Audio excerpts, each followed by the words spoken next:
When Jesus had received the sour wine, he said, "It is finished," and he bowed his head and gave up his spirit.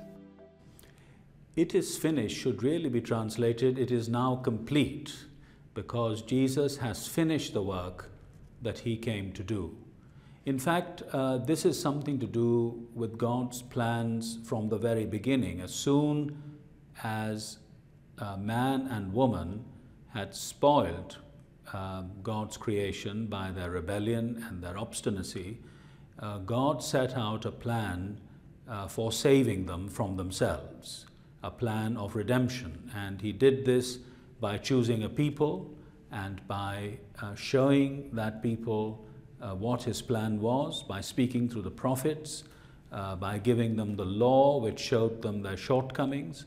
And of course, most of all, God proposed to fulfill his plans in the coming and the dying and the rising of Jesus. It is now complete. Jesus has finished the work that he came to do. He has done this by his perfect obedience to God's will, and this has turned away God's anger from human beings, opened up the path of friendship with God, made it possible for the first time since Adam and Eve for God to be friends with all of humankind. He has done this by inaugurating a new kind of humanity at peace with God, right with God, walking with God.